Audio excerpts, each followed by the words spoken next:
When I was a kid, the disaster we worried about most was a nuclear war.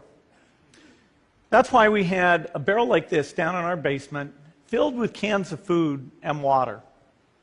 When the nuclear attack came, we were supposed to go downstairs, hunker down, and eat out of that barrel.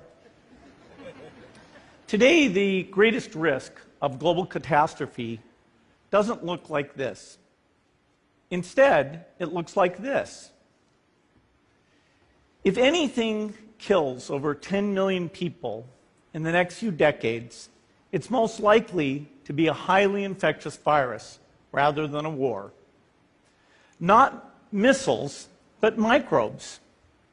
Now, part of the reason for this is that we have invested a huge amount in nuclear deterrence, but we've actually invested very little in a system to stop an epidemic. We're not ready for the next epidemic. Let's look at Ebola. I'm sure all of you read about it in the newspaper. Lots of tough challenges. I followed it carefully through the case analysis tools we use to track polio eradication. And as you look at what went on, the problem wasn't that there was a system that didn't work well enough. The problem was that we didn't have a system at all. In fact, there are some pretty obvious key missing pieces. We didn't have a group of epidemiologists ready to go who would have gone, seen what the disease was, see how far it had spread. The case reports came in on paper. It was very delayed before they were put online, and they were extremely inaccurate. We didn't have a medical team ready to go. We didn't have a way of preparing people. Now, Médecins Sans Frontières did a great job orchestrating volunteers, but even so, we were far slower than we should have been getting the thousands of workers into these countries. And a large epidemic would require us to have hundreds of thousands of workers. There was no one there to look at treatment approaches, no one to look at the diagnostics, no one to figure out what tools should be used. As an example, we could have taken the blood of survivors, processed it, and put that plasma back in people to protect them. But that was never tried. So there was a lot that was missing, and these things are really a global failure. The WHO is funded to monitor epidemics, but not to do these things I talked about. Now in the movies, it's quite different. There's a group of handsome epidemiologists ready to go. They move in, they save the day, but that's just pure Hollywood. The failure to prepare could allow the next epidemic to be dramatically more devastating than Ebola. Let's look at the progression of Ebola over this year. About 10,000 people died, and nearly all were in the 3 West African countries. There's 3 reasons why it didn't spread more. The first is there was a lot of heroic work by the health workers. They found the people and they prevented more infections. The second is the nature of the virus. Ebola does not spread through the air. And by the time you're contagious, most people are so sick that they're bedridden.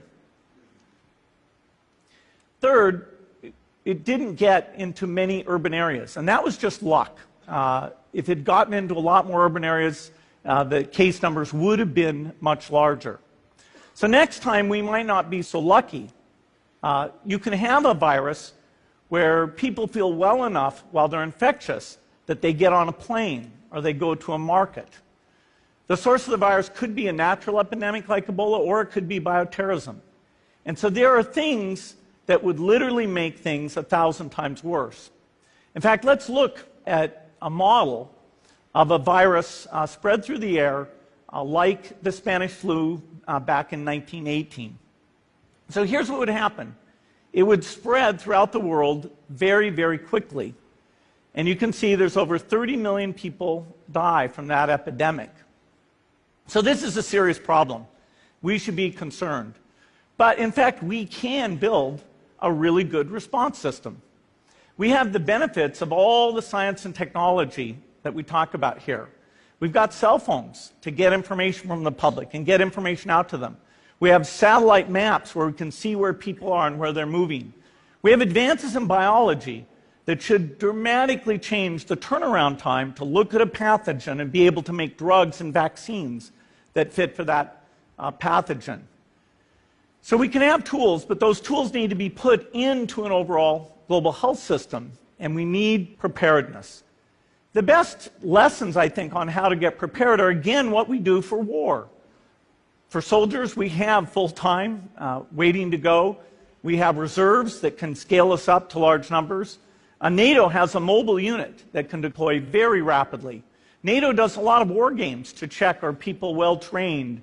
Do they understand about fuel and logistics and the same radio frequencies? So they are absolutely ready to go. So those are the kinds of things we need to deal with an epidemic. What are the key pieces? First is we need strong health systems in poor countries. That's where mothers can give birth safely, kids can get all their vaccines, but also where we'll see the outbreak very early on. We need a medical reserve corps, lots of people who've got the training and background who are ready to go with the expertise. And then we need to pair those medical people with the military, taking advantage of the military's ability to move fast, do logistics, and secure areas. We need to do simulations, germ games, not war games, so that we see where the holes are. The last time a germ game was done in the United States was back in 2001, and it didn't go so well. So far, the score is germs 1, people 0. Finally, we need lots of advanced R&D in areas of vaccines and diagnostics.